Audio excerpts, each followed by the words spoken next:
Hello Hello there. there. Welcome back to Star Wars in a Galaxy. Watching all the Star Wars we can get our hands on. As always, I'm Jacob, I'm Eli. and today we're coming at you with a special episode while we bide our time waiting for season 2 of The Bad Batch to wrap up. We finished our season 1 watch through. We're waiting to do our rewatch of season 2. And today we have a character appreciation day for everyone's favorite sassy 3 foot tall astromech droid. That's right. We're doing R2-D2. Yep, absolutely. We are doing R2-D2 Character Appreciation Day. Who have we done so far? I remember we did Mon Mothma around Andor releasing. I know we did my brief one about Ochi for my birthday.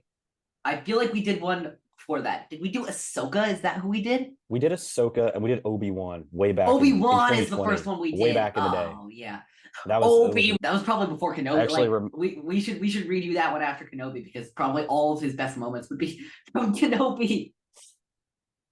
yeah.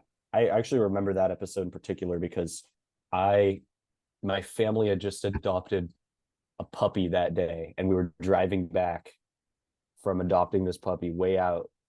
It was far away where the place from where we lived. And I remember I was trying to do my research on the way back, simultaneously trying to Wrangle wrangle a a puppy. very Yeah, hyperactive puppy who had never been in that's a funny. car before and was kind Oof. of freaking out.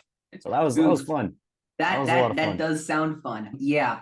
But let's get into this. R2-D2, everybody's favorite astromech droid. By the way, we were doing this. Jacob recommended this one to me specifically because we just finished our season 12 in a Galaxy on droids, and we chose R2 instead of C3PO for a specific reason, which is that I did a theme between themes with C3PO about a year and a half ago with Marie Wilson. That's a fantastic episode, but I feel like that almost acts as a character appreciation day for him. So I kind of just didn't want to redo it. So we went with R2, everybody's favorite astronaut. Let's see. I forgot the order in which we do things. We do 5 fun facts first.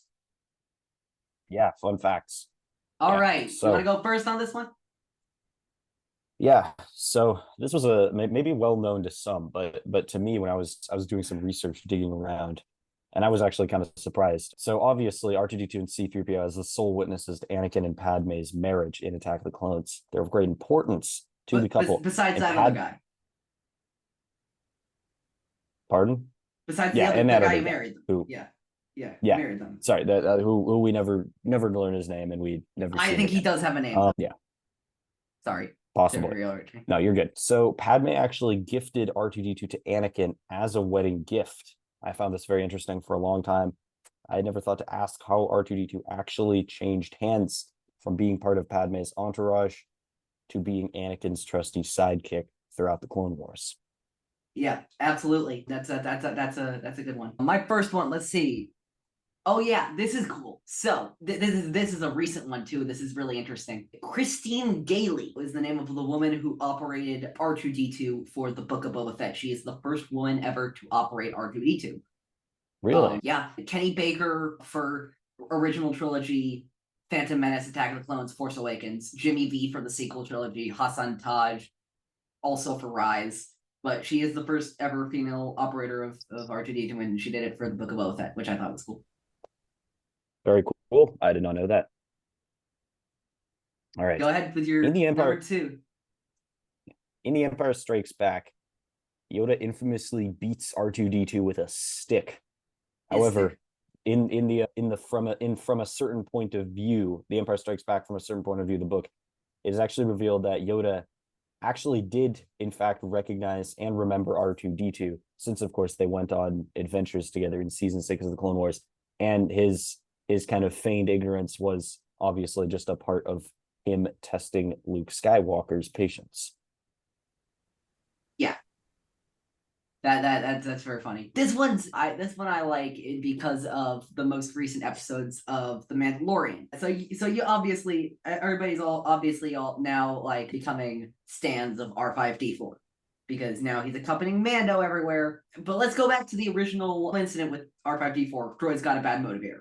Now in Legends, I'm sure some of you remember Skippy the Jedi droid, who was R5's Tails Star Wars Tails' name. It was Legends, even for Legends. Basically, Skippy Jedi the Jedi droid was a Force-sensitive droid who felt the weight of the consequences of his action of R2-D2 and all that kind of stuff through the Force, and decided to self-combust there, sacrificing himself for R2-D2, which is really strange. Yeah, I wonder what the but conversation was like to come up with that. But from a certain point of view, A New Hope, Ray Carson wrote a story called The Red One, and it is a weird but very poignant adaptation where basically instead of feeling it through the Force, R5-D4, of course, because droids is not Force sensitive, and R2 just basically strong arms him into basically like, look, I need to go with this guy. I need to find Obi-Wan Kenobi. And R5 busts the motivator and sacrifices himself and basically saves the galaxy. Yeah, droid society. Look at that. So R2 Crazy convinced story. R5-D4 to bust his motivator to save the galaxy. Wow, what a sacrifice! That's quite. You really got to have some. You got to have some serious not interpersonal, inter-droid skills to convince another droid, hey, you should blow yourself up so that I can get bought instead. That's crazy. Oh, absolutely. Okay, one fact that I think is kind of cool. It's often overlooked. In season 1 of the Clone Wars, R2-D2 actually almost meets an untimely end.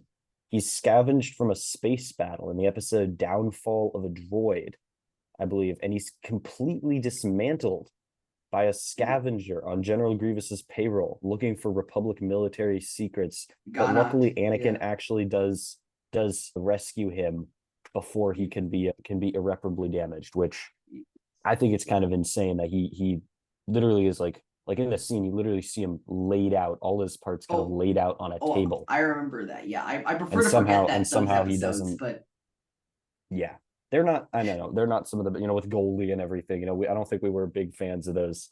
No, I'm not. I'm still not. I'm still questioning those episodes. The big moment, nevertheless. Is a fun fact my third one is a fun fact about a fun fact. Did you know that Real 2 Dialogue 2 is a myth? What? Real 2 Dialogue 2, which is Real 2 Dialogue 2 is a myth. How George Lucas got R2's name is a myth. Okay, for people who don't know, Eli, can you explain what Real 2 Dialogue 2 is? So Lucas was doing some post-production editing for his film THX 1138 4EB Electronic Labyrinth, and he asked an editor to pass him Real 2 Dialogue 2, but in shorthand he called it R2-D2, and he was like, yeah, I should use that for a character. Now, according to the book, I forget what it's called. According to the book, I believe it's called like Star Wars. This is according to his Legends Wikipedia page. According to, I think it's Behind the Magic. Yeah. According to a trivia question in Star Wars Behind the Magic, the Real 2 Dialogue 2 explanation is just a tale. Lucas himself corrected it in Star Wars The Annotated Screenplays and revealed the character's name was created by repeating common phonetic sounds until he discovered one he enjoyed. No Real kidding. 2 Dialogue 2 is not true. That story is everywhere. That story is really everywhere. That's really surprising. Honestly, if you clicked on this show, you probably expected one of our first facts to be that. No, not true. Tall tale, legend. No kidding. This is George Lucas Legends. That's really surprising. As opposed to George Lucas canon. I mean, there's a lot of those stories floating around. I can't remember I was watching some interview where Mark Hamill talks about he's always having to come out and say this, that, and the other isn't true. So I'm not surprised that there's stuff like this floating around. But yeah, Real 2 Dialogue 2 is false. Given its prevalence, when I was researching for this, even every single listicle that I started with, I'm sure, had like our Real 2 Dialogue 2 on there, and I'm glad I didn't pick that because I actually didn't. I had no idea that was a myth. I was scrolling through the Wikipedia page and I'm like, oh wait, what? Yeah, look at that. Okay. In a few early drafts of Star Wars, R2-D2 actually spoke rather than spouting his signature electronic chips and warbles we know him for today. That's a good one. I didn't know that one. This is actually. No, there's not a. I couldn't find a ton of of I couldn't find a ton of information to corroborate if this part is actually true, but this is there are sources that do contend that this is the reason that C-3PO always scolds R2-D2 to watch his language, and that it's a holdover from the fact that in some early versions R2-D2 actually was like very foul-mouthed. Well, I remember seeing a I guess graph of cussing it out online, I think it was, where R2 says, "You're a mindless, useless philosopher." And then 3PO responds with the line that we know he responds to in A New Hope: "Don't call me a mindless philosopher, you useless gob of briefs." Well, there you go. Yeah, there's definitely yeah, holdovers then. Look yeah. at that. Well, I think it's good. It would be very strange if R2-D2, that would be, I don't know. Maybe it's just because we're so used to R2 the way he is, but I think that would be really weird. Absolutely. I think that'd be really freaking weird. My fourth one, R2-D2 is quote unquote alive and well in the Legends continuity, serving Cade Skywalker over 130 years after the Battle of Yavin in the Legacy series. Wow. I don't think we even see 3PO in there. I think Cade, like, I remember specifically reading it. I remember Cade digs up R2, or like digs up like a rusty, like the rusty R2-D2. He's literally the longest living member of the Skywalker clan, and it's not even close. Read some of that comic. I read it. It's fantastic. I read the whole thing, but I didn't see. It's one of my favorite. It's a very interesting comic. It's one of my favorite Legend stories. Highly recommend. All right. Enough, yeah. What's your fact number 5? Fact number 5, perhaps the most interesting one. It's an interview. It's on the Star Wars YouTube channel. It's on YouTube. But Ben Burt actually says that it was a real challenge to develop the sounds for R2-D2 because it was hard to make them have enough character and personality. His solution was actually recording himself making baby noises, like random baby noises, and then using a synthesizer and electronic help to turn those into robot noises. I think that's pretty cool and might help explain why R2-D2 is so appealing as a character, because a lot of those robot noises actually started as human noises. Yeah. That's really interesting. I think Ben Schwartz and Bill Hader actually did a similar process with BB-8 actually. I'm sure they did. Mine's also from the Star Wars YouTube channel, though wildly different. The cast and crew of Attack of the Clones created a 20-minute mockumentary entitled R2-D2 Beneath the Dome. The short film is a tongue-in-cheek look at the life of R2-D2, born Reginald Dilmingham, as he found fame, spiraled into depression, and had his career reinvigorated when invited to star in The Phantom Menace. This mockumentary is posted in 3 parts on the Star Wars YouTube channel. I don't think I've watched it in full, but it takes itself completely seriously, and it's totally ridiculous. How have I never heard about this before? That sounds... It's very obscure. Amazing. It's What? from years and years ago. It's from like the behind the scenes material on the Attack of the Clones DVD. That is absolutely hilarious. Yeah. So that's absolutely hilarious. I love that. Beneath the Dome. I'll put the links for Beneath the Dome in the description of this podcast, and people can check it out. I forget exactly how long each. I think each of them is shorter than 10 minutes. So I think they're shorter than half an hour put together. I don't know exactly how long it is, but yeah, it's supposed to be very funny. I haven't actually seen them all from. I feel like I might have watched them a while ago, but I don't know. Usually here we would have our best portrayal. But R2-D2 is an astromech droid, and frankly, we didn't think we could do a good job of that. Yeah. And we just watched a show where R2-D2 is credited as himself. Somewhat inexplicably. So yeah, it just didn't make sense. Yeah. Best piece of media, go. So my best piece of media for R2-D2 is the Clone Wars. I think that in the Clone Wars, he has a lot of great you gotta moments. Be more specific. This is where we really... do I gotta be more specific? Oh, okay, okay. I chose a specific episode. Is that not what you meant? You meant a specific episode. I said specific. Okay. Like if it was a movie, then that would have been fine. But like I misunderstood the prompt. Or the prompt. Okay, let's see. I'm gonna go with. Can I choose an arc? You can choose an arc, yeah. I'm gonna go with the D Squad arc. Ah, very good choice. I think the R2-D2, obviously, it's a droid-centric arc. He really shines. It's just, excuse me, just him. I can never remember if it's R2KT or QTKT. I Because both believe those it's droids do exist. QTKT in D Squad. I think Okay, so R2KT is earlier. Okay, so it's R2, it's QT, it's some other astromech droids, and it's Meeber Gaskin, and it's the pit droid. What's his Whack. name? And it's Whack 47. Yeah. And I am not a mech. I am a whack.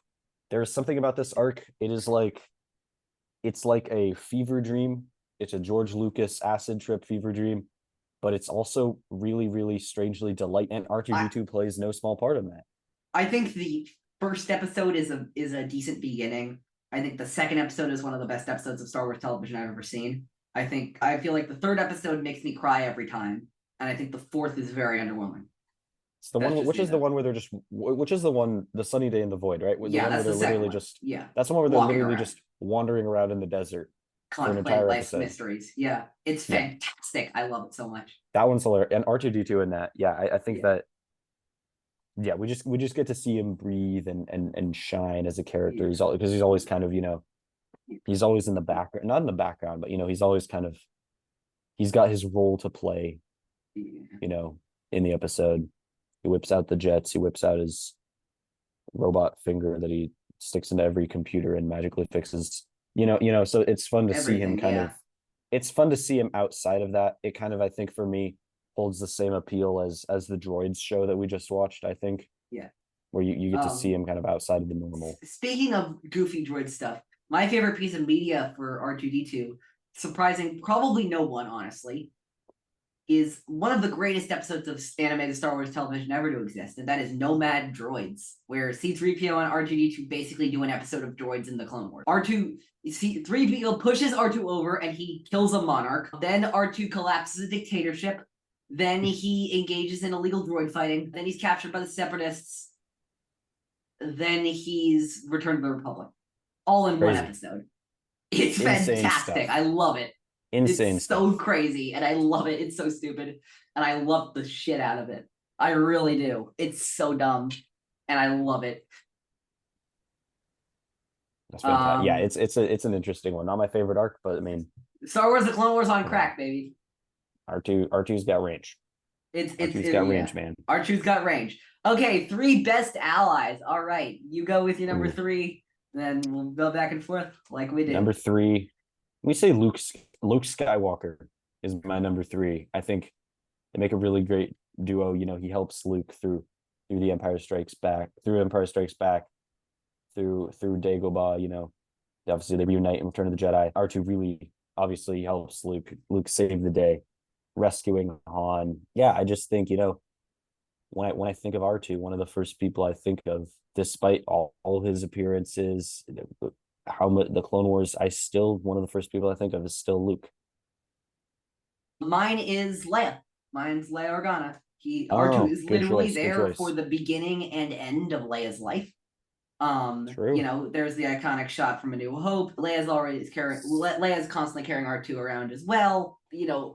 Leia was the one, at least in the original trilogy, who got R2 into the action, who started all this, and she has a special connection with that little droid. And that droid stayed beside her while she passed away into the Force. So go ahead with your number 2 then. My number 2, Anakin Skywalker. Throughout the Clone Wars, R2-D2 and Anakin Skywalker, I thought they were the perfect pair, perfect companions. They matched each other seamlessly. They're both in their own way. They're really mavericks. They really like to break the mold in terms of what they're supposed to do. They could care less if they ruffle a lot of feathers, but they're really good. They're really good at what they do. Obviously, Anakin, chopping things with his lightsaber, performing crazy feats. R2, being the most competent, mind-blowingly influential astromech droid since ever in this story. So yeah, I think that obviously they're a great combo, and it's really cool to kind of loop that back and see, R2 he knows the father, he knows the son. And he knows the daughter too, with Leia, Yeah. obviously. Absolutely. I had actually have Anakin on my list. I had Luke as my number 2. A lot of the things you said before, you know, I feel like Luke and R2 is the most iconic human droid pairing to me. Probably closely followed by Rey and BB-8 now, but you know, like R2's there on Dagobah, like you know, Mark Hamill had to act opposite a puppet and like a robot for like basically a third of the Empire Strikes Back, and that was just how it was. Luke and R2 were in the X-wing that blew up the Death Star, and blah blah blah. They have a storied history together. They've actually been together the longest of any Skywalker with any one of the main heroes. I'm not counting Leia with this one. Actually, even if we do count Leia, we can make the argument that because Leia, I think, like, really, I feel like she passed him into Luke's ownership around the time of Empire. And I think she had ownership of him for max, like, maybe 10, 15 years before that. Yeah. Anakin had ownership of art, as we know, for only about 3 years, actually, because Padme gifted it to him, as you so correctly pointed out. Rey, only about a year. Luke, I think, from what we know, is a bit more than a quarter century, because he gets him in Zero. Or even if you wanna say he was Leia, if you want to say Luke got him in Empire, he only abandons R2 when he goes into exile, and that's 25 years, right there. So yeah, it's and what happens when Luke goes into exile? R2 shuts down. So what did you have? Do we just want to say our best ally at the same time? Because I feel like we might have the same one. 1, it's everyone's 2, favorite 3. C3PO. C3PO. Everyone's favorite sassy golden boy. How could we not, frankly? Oh, yeah. I mean, whether you think it's a bromance or a romance. Yeah. Peanut butter and jelly, man. These two. I just think some of the best dialogue in Star Wars ever written by George Lucas is for those droids. Like, listen to that. I'm gonna just do a quick reenactment, if you don't mind. This is like maybe some of my favorite dialogue of like ever. So keep in mind, we just heard that the Empire is building a second Death Star. Okay. They're building a second one. Of course I'm worried, and you should be too. Lando Calrissian and poor Chewbacca never returned from this awful place. Don't be so sure. If I told you the things I heard about this Jabba the Hutt, you'd probably short circuit. R2, are you sure this is the right place? I'd better knock, I suppose. There doesn't seem to be anyone here. Let's go back and tell Master Luke. Good Wabrinki. Goodness gracious me. R2-D2. A tuta Mishka Jabba Hutt. I don't think they're going to let us in, R2. We better go. R2, wait! Oh dear, R2, I really don't think we should rush into all this. Oh, R2, wait for me! Just you deliver Master Luke's message and get us out of here. Oh my. Oh no. You know, like that, I obviously I didn't include R2's lines in there, but like you could just imagine him strolling up to the palace, and like that sequence is maybe I think one of my favorite things, because we got all like Empire Strikes Back ends on a dark note, and then we get like a very dark opening scene for Return of the Jedi. And they're like, okay, so anyway, we're gonna get a goofy scene of these two droids walking along. Yeah. And we're like, what the hell are you doing? The situation is so dire. They're like, no, fuck you. Yeah, and I think the fact that excuse me.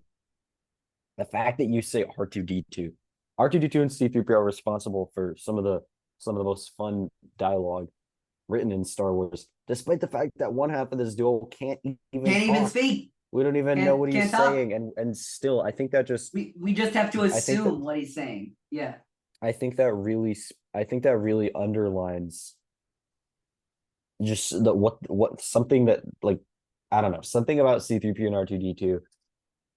They tap into, you know, we've all got someone where we're the C3PO or the R2-D2 to someone else's, you know, like. Yeah, I don't know. It just taps into something, and I find it's just, I don't know. It's endlessly appealing, obviously. Oh, absolutely. It really is. What was I gonna say? Oh yeah. So we did best allies. Let's go to the flip side. Of course, best enemies.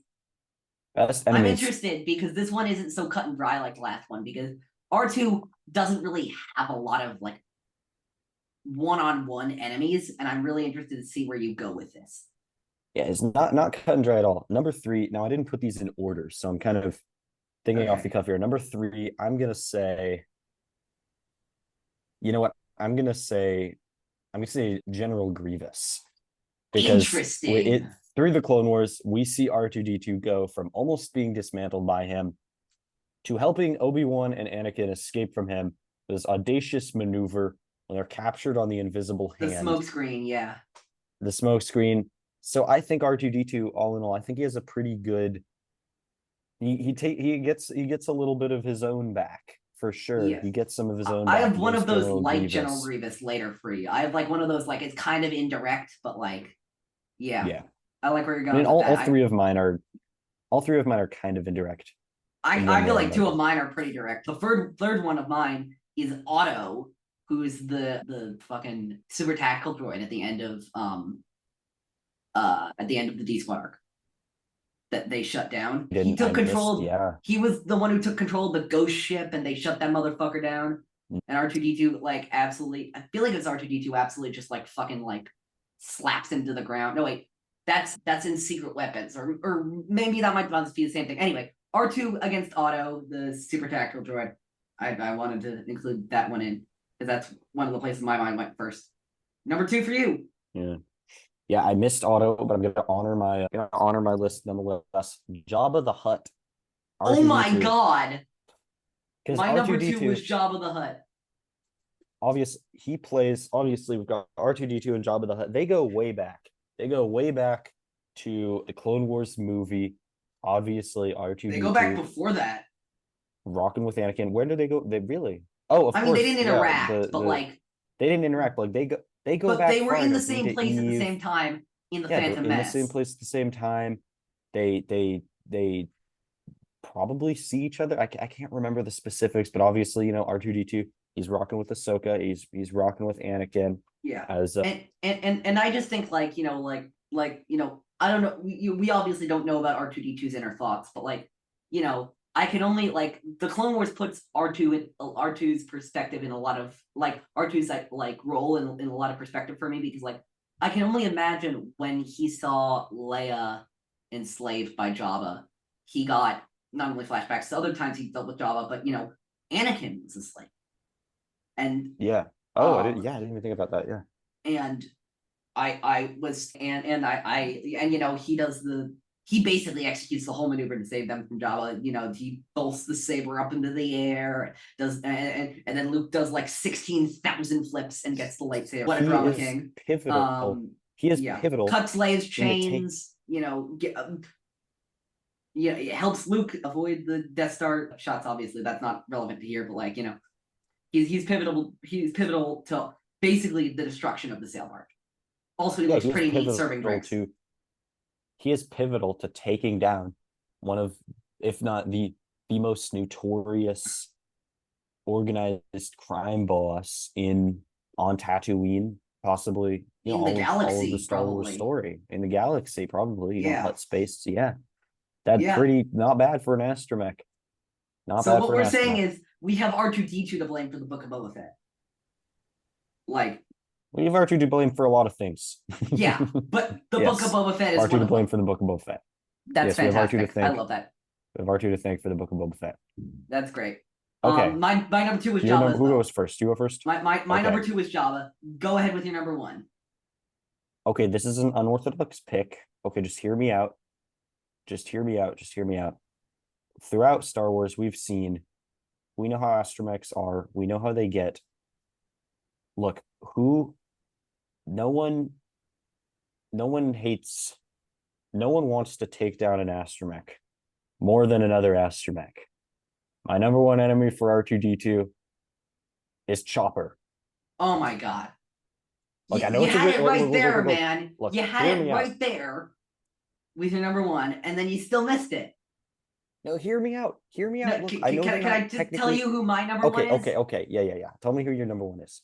R3-S6. R2's literal replacement in that very same arc you were talking about not 15 minutes ago. That battle between Eli, like them we said, on the Rusan Bridge is basically Droid Duel of the Fates. I might not like those episodes, but even I gotta admit, R3-S6 is Darkseid R2-D2. okay, That's what fair she point. is. That is a fair point. Goldie, look, yes, I may have made an oversight, but I also have I have my reasons for Chopper. Look, I'm not saying Chopper was a terrible choice, but number one, really? Two of the most what happens when you put what happens when you take what happens when you take the two most notorious, ruthless, sassy, spunky, 2-foot tall garbage cans in the entire galaxy and put them in the same people mover shuttle? You get a great showdown. I'll tell you that much. Look, and I think they would have duked it out. They would have really duked it out. They would have really had it out if it weren't for the rebels, keeping them apart. And it is in season one of Rebels when they Droids in Distress, when they meet in Droids in Distress. Look, yes, maybe the better pick if we're really looking at maybe it is R3-S6. We're really looking here, but I mean, come on, what's not to love? I think, it's a great moment. I get it. I'm not saying I'm not saying it's a terrible pick. I felt like for me, like R3-S6 was the first person I thought of for best enemy. Like the first droid I thought of for best enemy. I just love when like two characters that you both two character. I just love. I'm kind of a sucker for moments when two characters who we know and love both of them and they have beef. I'm just a sucker for moments like those, especially when it's someone like C3PO and not Chopper, C110. Chopper and R2-D2 C110. Chopper and R2-D2, yeah, good. Yeah, but okay, tell us about R3-S6 because that's an amazing deep cut. Well, I basically said it all. He is the replacement, and then basically in all the ways R2 helps Anakin, R3 sabotages. It's basically that entire, at least the duel of the droids at the very beginning, and maybe a bit of downfall of a droid at the end, is basically the reverse of R2. Any situation that R2 would save the day for Anakin in, R3 makes it worse. And we later find out that she's a separatist, and I don't know how she got into, I don't know how she infiltrated the ranks of the Republic so well, but kudos, honestly. And then R2-D2 yeets her into the void on Rusan in Duel of the Fates-esque sequence, but for droids. And that is, I will admit to you, that is the one good part of that arc. That is the one part of the arc I like. Is literally the duel of the droids. Literally the droids' duel of the fates. And then of course, R2 yeets R3 into the void, and she gets crushed, like she deserves. Yeah, a fitting end. Good riddance, Goldie. Good riddance. What else? All right, what else do we have? All right, so 5 best moments. Best moments. All right, let's go number 5. All right, one of my 5 best moments is when R2-D2 season 2 finale of Mando. Luke rolls in, R2-D2 rolls into meeting Grogu, being a part of Luke's rescue. I just think it's an amazing moment. It's an iconic moment, and it's just made a little bit better emotionally by seeing R2-D2 still there. That's still a good along one for the ride, still contributing. That's honestly a really good one, and I did not have that on my list. Good job. I actually don't even have any from The Mandalorian. Like the latest one I have was a few years before The Mandalorian. But let's not talk about The Mandalorian. Let's talk about droids. Number 5 on my list. R2 and 3PO take a bath together in the Pirates of Tarnunga. And I didn't include anything from droids because I was worried about legends canon, but I really should have because R2-D2 and C3PO. R2 and 3PO taking a bath in droids is just so wholesome and funny. It's just I couldn't not toys. Honestly. Yeah, I just couldn't not. With the rubber duck, come on. Yeah, no, it melts my heart. It really melts my heart. It's so funny and it's so ridiculous and that's my only droids moment on there. But yeah, it's dangerously wholesome. Yes, it is. All right, go ahead. Number 4. My next moment. I've said this already, but helping Luke rescue Han and Leia. Obviously, for R2-D2, he's the only one who knows Luke's whole plan. He puts himself in danger, at risk, sliding in Jabba's palace, helping set up the rescue. He ends up leading to the takedown of Jabba the Hutt. I mean, what's not to love? Really, what's It's not funny to love? because you're saying all these great moments, and I've so far had none of them on my list. So Really? yeah. I'm actually surprised that one is not on your list because for me I that's a am pretty too, good one. honestly. No, it absolutely 100%. Number 4 for me, I called R2 and 3PO's Puntastic Adventure. The scene where the scenes where they're wandering around during the first battle of Geonosis. Oh, of where course. like, oh, I'm quite beside myself, and he's screwing his head back on. That shit's hilarious. I love that. I don't really like Attack of the Clones as a movie that much, but that shit's hilarious. You can't not love C-3PO's head on a battle droid body, just freaking the hell out. Yeah, and R2 just scrambling around the battlefield. And like there's that moment where C3PO wakes up beside R2 and he goes, I just had the most terrible dream. And R2 just looks at him like, really? You think that was a dream? Motherfucker, I was just there for all of that. That shit was wild. Yeah, you were losing your head. Literally. Literally, yeah. Go ahead, number 3. Number 3. These are out of order for me, by the way. It's hard to rank. R2-D2 in the Citadel rescue on the planet Lola Sai in season 3 of the Clone Wars, leading his squad of reprogrammed B1 battle droids into battle for the Republic cause. Battle Droid Society, all baby. for one and one a Battle Droid Society, baby. As unnamed battle droid number 6324 says, all for one and one for all. Hell yeah. Can't be badass. Good deep cut. Great deep cut. I'm gonna switch mine. Actually, I had one at number 2 and number 3. I'm gonna switch the two. So what was formerly my number 3 that I'm bumping down to number 2 for reasons formerly my number 2 that I'm bumping down to number 3 for reasons you'll still see. 3 words. Okay. 3 words for you. All right. Burn, baby, burn, burn, baby, burn. R2-D2 burning those 2 super battle droids on the Invisible Hand and Revenge of the Sith. There's a cut of that has that song, burn, baby, burn. It's so good, and I always think of it now as the burn, baby, burn moment. That shit is so wild. And like when you see R2 pouring oil on those droids, you're like, what the hell is happening here? And then he lights them on fire, and then he just continues about his business like the badass that he is. Absolutely, 100% one of my favorite R2 moments. Gets me every time. It's a great moment for sure. All right, number 2. My number 2. Wait, I've lost my multitude of. There we go. Number 2 moment, R2-D2 restoring C-3PO's memory in The Rise of Skywalker. Interesting. I love the fact it's a really poignant moment. I really love the fact that you have a Rise moment and I don't. Hey, look, hey, just because I think the movie is terrible and has no taste doesn't mean that and I'm definitely not trying to push Eli's buttons here. But just because because I don't like the movie doesn't mean I don't love all the time for me, so you don't worry about it. Yeah. Don't worry about it. Eli, you love to push people's buttons. Oh, I do. I see you off podcast. Oh, I don't deny that. I get to have my fun too. No, not saying it's a bad thing. I get to have my fun too sometimes. No, absolutely. But yeah, I think it's a great moment. Yeah. No, absolutely. I actually have a moment. My number 2 is from your favorite Star Wars movie, actually, The Last Jedi. Oh, I deserve that. I had that coming. Yeah, you did. This is the most modern of all of them. Luke's on the Falcon, and he's sitting around, and then suddenly he hears General Kenobi.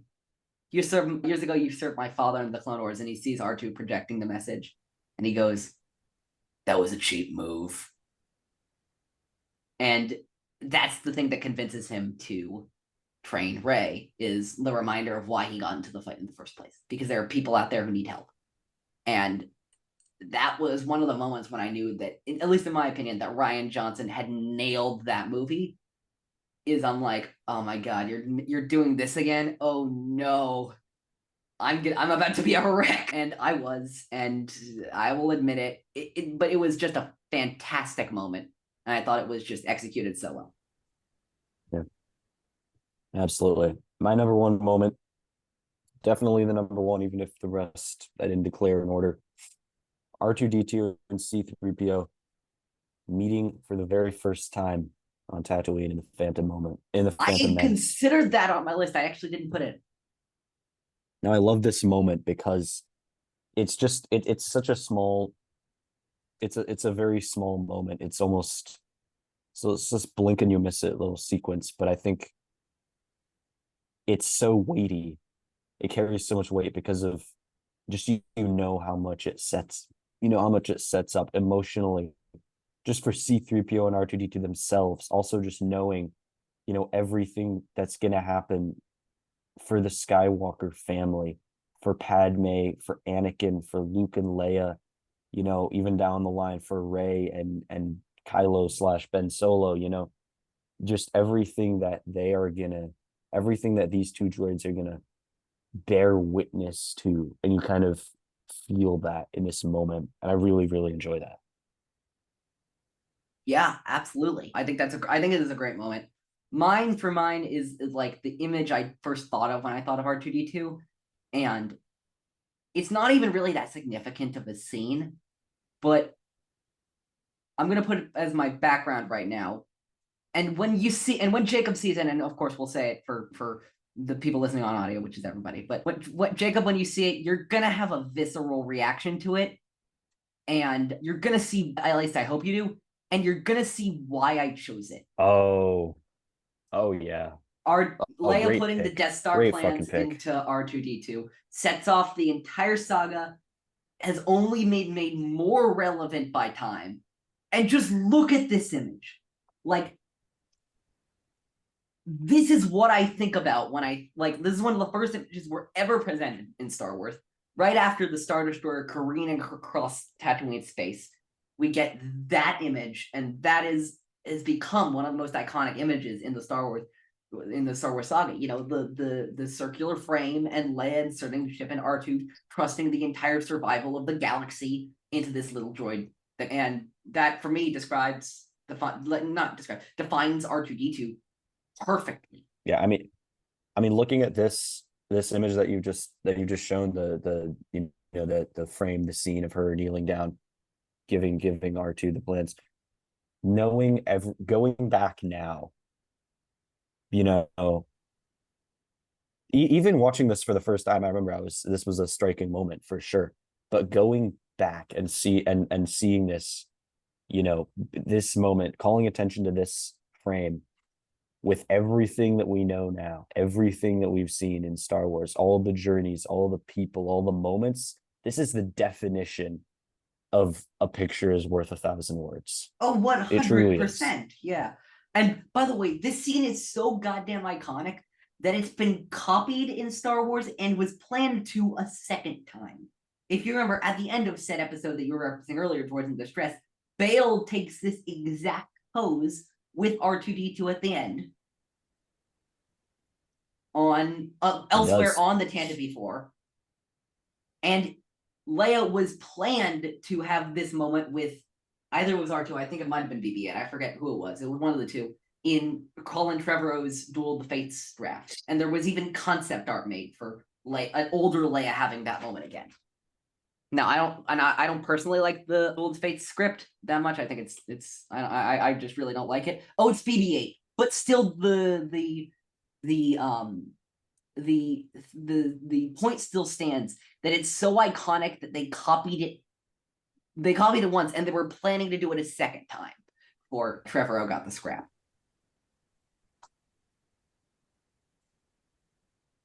Something's iconic in Star Wars when they start to copy it over and over again. You know what I mean? Imitation is the sincerest form of flattery. Here's the image, by the way, from the Duel of the Fates concept art.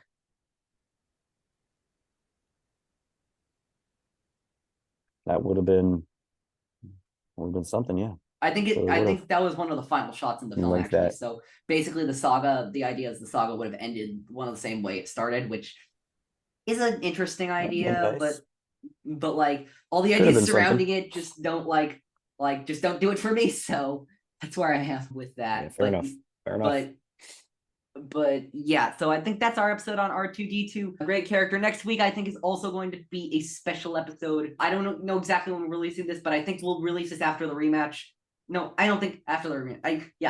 I think we'll release this after the rematch. I think we'll also release that after our stream. This after our stream. Hope you enjoyed both of those two things. This is being recorded way in the past, so we are probably going to. I can't see any reason why we wouldn't have a ton of fun doing that shit. Both of us are so excited for them, and we're yeah. Also, I hope you liked Epic Confrontations 11. That was 100 minutes of pure just love and like for trivia and like kayfabe and all that kind of stuff poured in by myself, by Alden Diaz, by Jared the Dark Jedi, by Mo, by Buck O'Brien, by Goose from Triad of the Force, and by our 3 incredible guests who we got. Oh, and by Scotty, of course, by Scott Jarrow, and by our 3 incredible guests we got.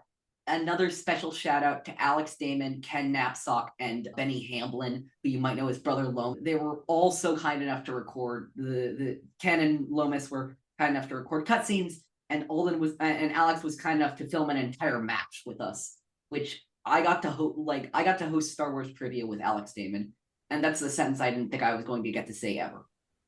It still, to this day, blows my mind, and it was filmed almost a month ago. And by the time this is out, it might have been 2 months, honestly. So so thanks to everybody who is a part of that.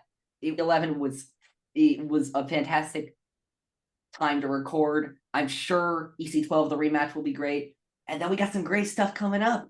I don't know if this has been announced yet, but next match after that is Jerry Cable versus Chris Ryans. They're both 1-0 in Epic Confrontations, and we'll see which one of them gets the second win. But I think that's going to be it for this episode. In the meantime, you can follow us on Twitter at @AlienGalaxyPod, Instagram at Star Wars in Galaxy. You can listen to us on Spotify, Apple Podcasts, Google Podcasts, anywhere you listen to podcasts, we will be there. If not, email us at swingalaxy@gmail.com, along with any like trivia or fun facts or questions you have for us. We love to hear from listeners. Also, I want to give a quick shout out. I just realized this one too, because I don't know when this is coming out again. This is on by then, which I think it'll probably out by then. We were recently invited by Keith and Kerwin Yard from Father Son Galaxy to be a part of their Bad Batch recap episodes. We were on for the 14th episode, Tipping Point, and we haven't done it yet, but I'm sure we will have loads of fun there. So thanks to them for all of that. And I think that's all the shout outs I got. Anything else, Jacob? No, I think we're good. All right. So until next time, may the force be with you. Always.